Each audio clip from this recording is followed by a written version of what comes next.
현월TV 파수꾼 여러분께 문화 인사드립니다. 화요특강 윤목사입니다. 제가 과연 이번 주부터 방송을 할 수 있을까 좀 많이 고민을 했습니다. 아내가 집에 없기 때문에 좀 이제 지난주에 출산한 이제 고로 지금 아이와 함께 지금 병원에 있습니다. 그래서 제가 조리원이죠. 정확히 말하면 병원이 아니고 제가 아내가 집에 없어서 이제 시은이를 봐야 되는데 아직 시은이가 많이 어려가지고 제가 데리고 방송을 하기가 좀 어렵습니다. 집중할 수 있는 시간도 한계가 있고 우리 시은이가 그래도 좀 얌전한 편이지만 조금 지나면 괜찮아질 것이라고 생각을 합니다. 그래서 누가 봐주지 않으면 녹화 자체가 어렵고 그렇지 않으면 시은이를 이제 재우고 제가 새벽에 녹화를 해야 되는데 그건 도저히 제가 근데 그렇게 또 해야 될 것 같아요 지금 상황이. 그래서 도저히 좀 어려운 일인 것 같기도 하고 그래서 주초는 조금 이제 제가 주말에 촬영을 이제 몇 주 전부터 그래 하고 있지 않습니까? 한 2, 3주 전부터. 그래서 주말에 이제 토요일인데 이제 시은이 할머니께 좀 부탁을 해서 좀 봐주시라고 하고 제가 죄송해요 지금 얼른 찍고 가야 되는데 그래서 이 영상에는 정말 우리 귀한 권사님의 귀한 노력이 있다. 이걸 좀 여러분들이 꼭 알아주시기 바라고요. 제 영상을 녹화하는 것이니까 그래서 어려운 가운데서도 진행하는 방송이니만큼 여러분의 많은 관심과 시청을 당부를 드리도록 하겠습니다. 자, 금번 화요특강에서 다룰 주제는 여러분 창세기 6장 1절로 4절에 등장하는 하나님의 아들들 그리고 사람의 딸들 그리고 네피림 그리고 3절에 나오는 120년이 이제 되겠습니다. 자, 여기에 대한 해석들이 분분하고요.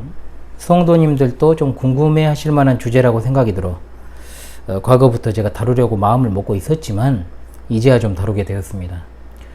창세기 6장 1절로 4절의 말씀, 자, 이 부분은 하나님께서 대홍수로 세상을 심판하시기 직전의 상황이죠. 그리고 그 이제 시간에 대해서는 우리가 알 수 없습니다만은 직전이라고 하는 것은 성경에 나와 있는 기록된 그 증거에 의해서 직전이라는 것이고 또 세상을 심판하시는 결정적인 이유가 등장하는 본문이기도 합니다. 자, 그리고 나서 9절부터 이제 의인이요 당대의 완전한 자라 불리는 이제 노아가 등장하죠. 자, 우리가 여기서 궁금한 것은요. 여기 나오는 하나님의 아들들이 누구고 또 사람의 딸들은 누구인가? 그리고 그들의 날이 120년이 될 것이라는 뜻. 그리고 4절에 당시에 땅에 네피림이 있었다라고 했는데 순서상 하나님의 아들들 그리고 사람의 딸들 네피림을 알아보고 마지막에 120년에 대해서 좀 살펴보도록 하겠습니다. 자, 이들의 정체가 무엇인가 그리고 이 숫자는 무엇을 의미하는가에 대해 근본 화요특강을 통해서 이것을 밝히는 시간을 갖도록 하겠습니다. 자, 먼저 창세기 6장 1절로 4절을 한번 제가 읽고 시작을 하도록 하겠습니다. 창세기 6장 1절로 4절입니다. 사람이 땅 위에 번성하기 시작할 때 그들에게서 딸들이 나니 하나님의 아들들이 사람의 딸들의 아름다움을 보고 자기들이 좋아하는 모든 여자를 아내로 삼는지라. 여호와께서 이르시되 나의 영이 영원히 사람과 함께 하지 아니하리니 이는 그들이 육신이 됨이라. 그러나 그들의 날은 120년이 되리라 하시니라.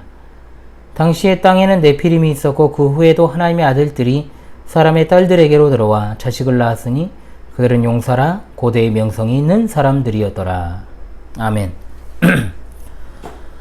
자, 일단 이 부분에 등장하는 하나님의 아들들에 대한 해석이 분분합니다. 자, 몇 가지를 제가 소개를 해드리면요. 첫째로 하나님의 아들들이 타락한 천사라는 견해가 있습니다. 자, 이 주장에 따르면 타락한 천사와 인간 여자가 성관계를 통해서 태어난 것이 바로 네피림이라고 말하죠. 자, 일단 이 해석에 따르면 이따가 말씀드리겠습니다만은 성경이 약간 신화적인 요소로 가득한 책이 되어버립니다. 그리고 두 번째, 당대의 통치자나 권세자들이라는 견해입니다. 자, 이것은 유대 랍비들이 취하는 견해로 알려져 있는데 성경 어디에도 이 세상을 통치하는 왕이나 권세자들을 하나님의 아들들로 기록하고 있지 않기 때문에 성경적이지가 않습니다.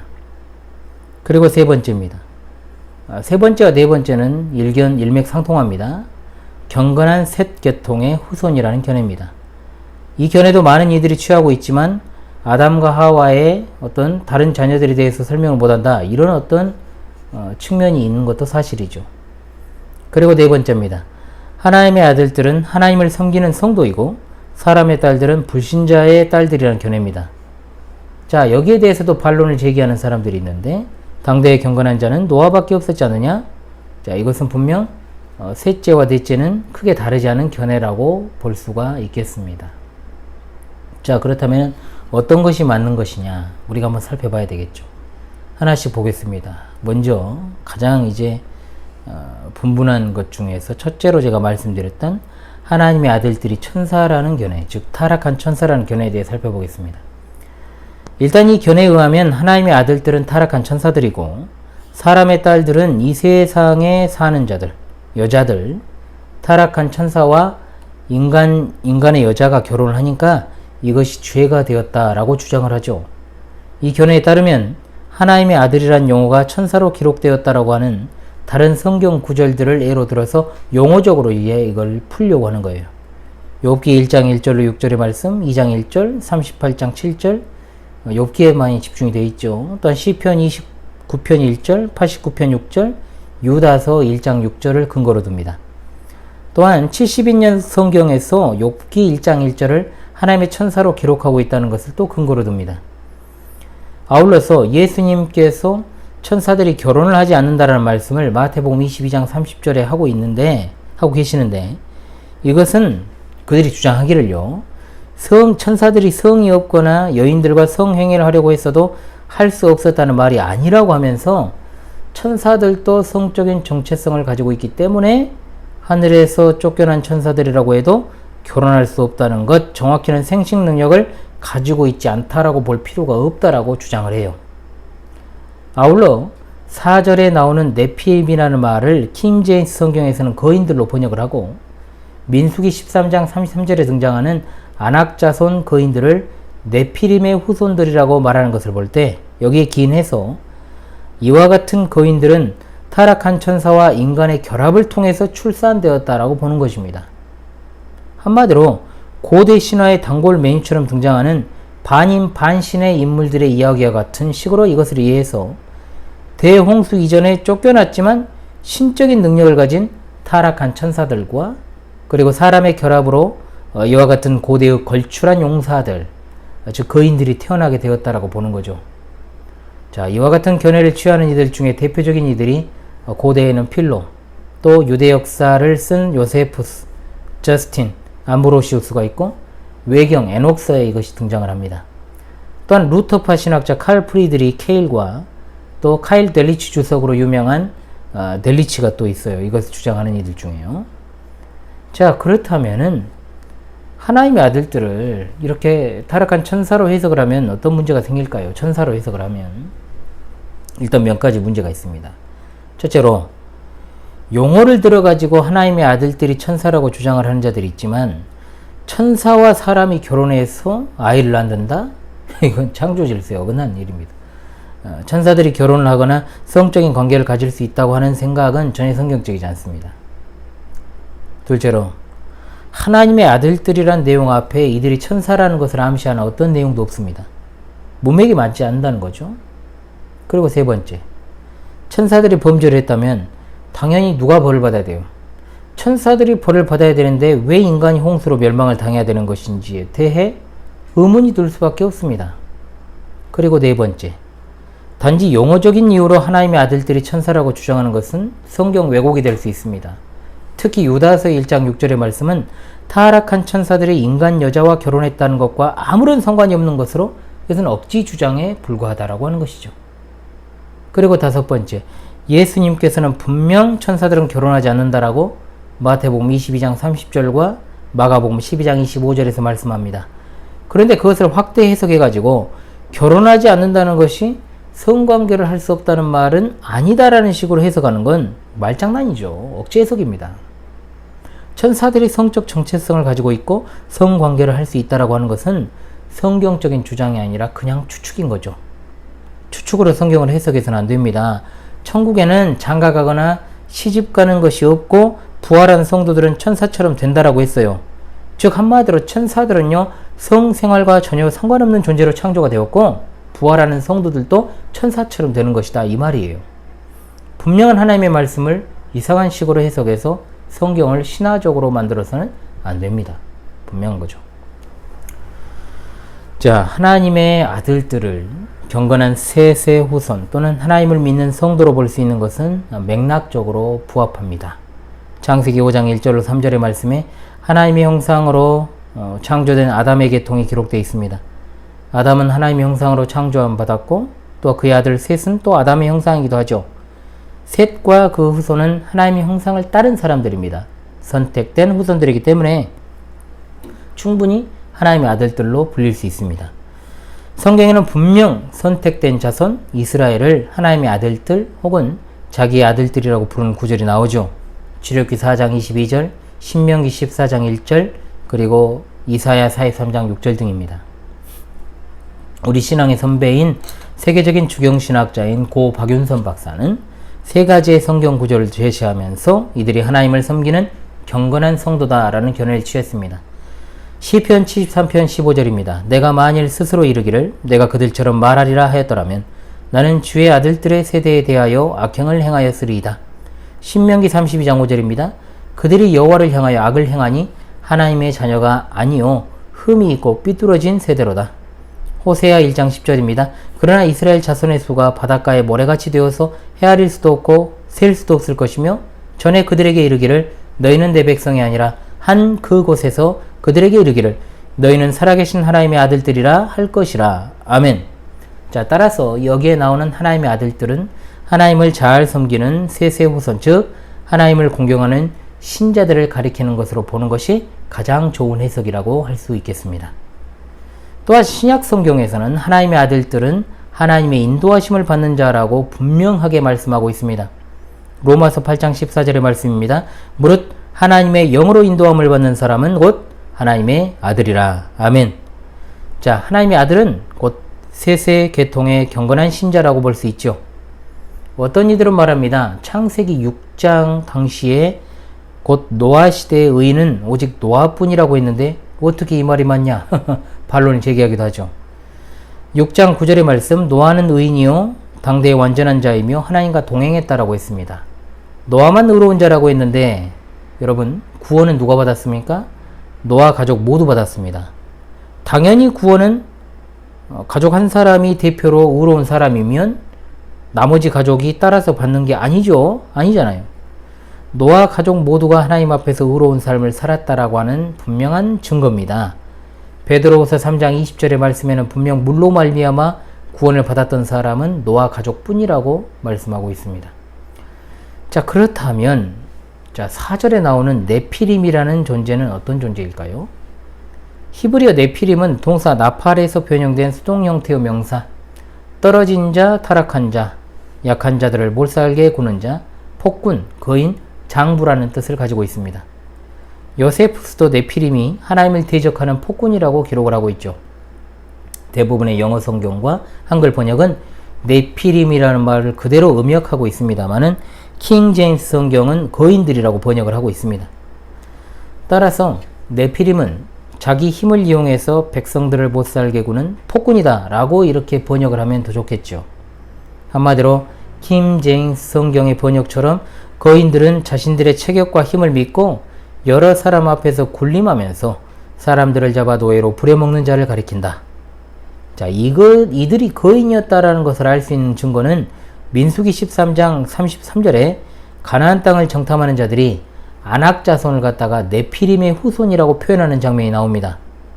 자, 이 말은 여러분 아낙 자손이 진짜 네피림의 후손이란 말이 아니라 홍수 이전에 네피림과 같은 거인이라는 뜻으로 이해를 해야 되겠죠.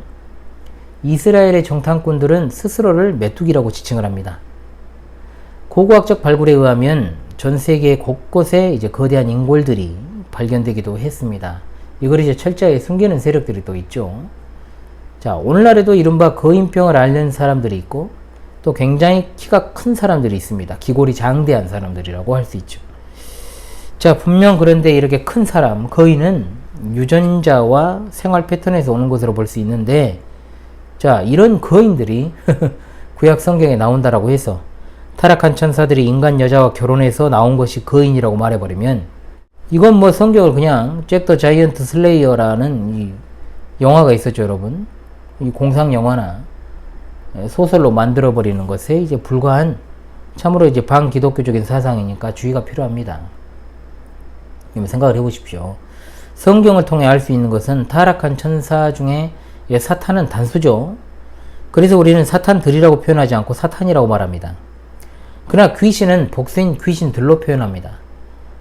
만일 타락한 천사들이 인간 여자와 결혼해서 네피림, 즉 거인족이 탄생했다고 한다면, 가정을 하면 현대 시대에도 얼마든지 타락한 천사인 귀신들과 인간이 결혼하는 것이 가능하지 않겠습니까? 그럼 알게 모르게 네피림이 많아야 되는데, 거인들은 여러분 전 세계를 통틀어서 봐도 손에 꼽을 정도로 소수에 불과합니다. 아니면 어디 숨어 살고 있을까요? 그야말로 이것은 또 이게 공상과학이 되는 거죠. 그들은 기네스북에 등재된 이들이 고작이에요. 거인들이라고 해봤자.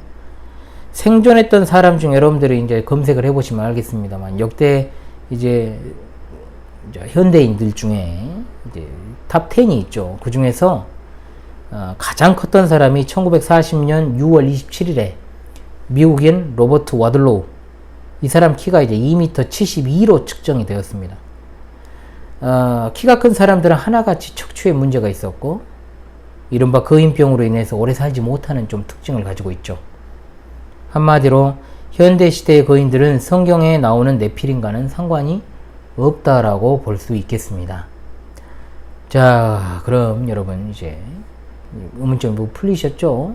자, 120년이라는 시간에 대해 살펴보겠습니다.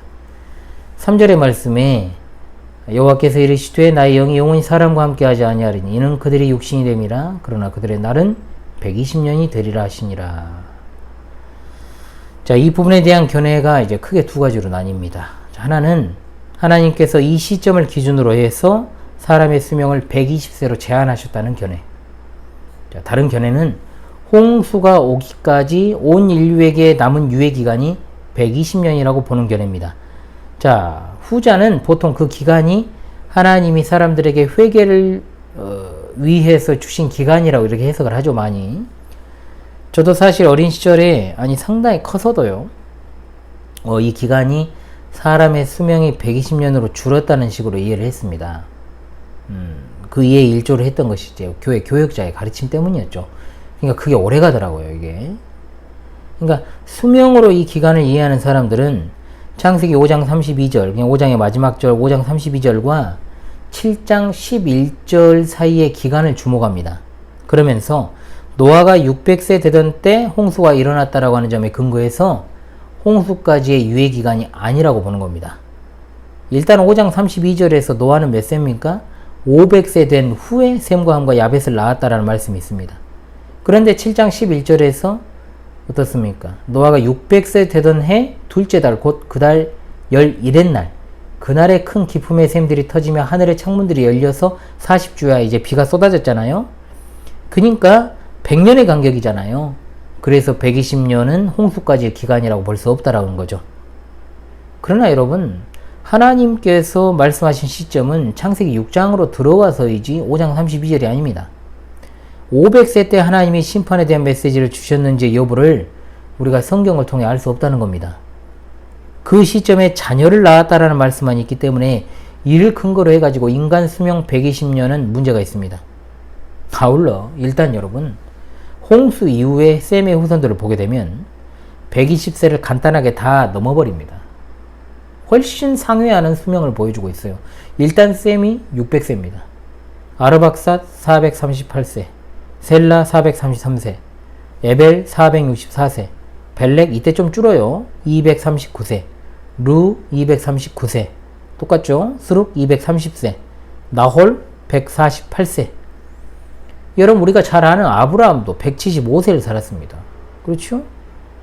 아주 후의 인물인 모세의 형 아론도 123세를 살았어요. 그러니까 문자적으로 120세가 아니고 120세 어간으로 사람의 수명이 제한되었다는 식의 주장도 설득력이 없습니다. 따라서 3절의 말씀은 하나님께서 120년 후에 심판하시겠다는 메시지라는 거죠. 아울러 이 말씀을 가지고 또 어떤 이들은 방주를 건조한 기간이 120년이라고 말해서도 안 되는 거예요.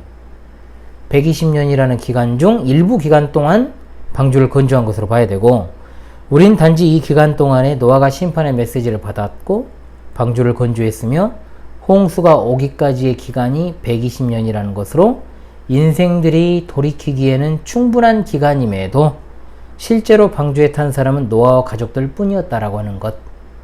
노아 가족 8명에 대해서는 또 따로 제가 특강을 하는 시간, 이건 용어 정의를 통해서 좀 특강을 하려고 제가 생각을 하고 있습니다. 하나님의 말씀처럼 죄악이 정말 세상에 관영했기 때문에, 가득 차 있었기 때문에 이런 결과로 이어졌다라고 하는 거죠.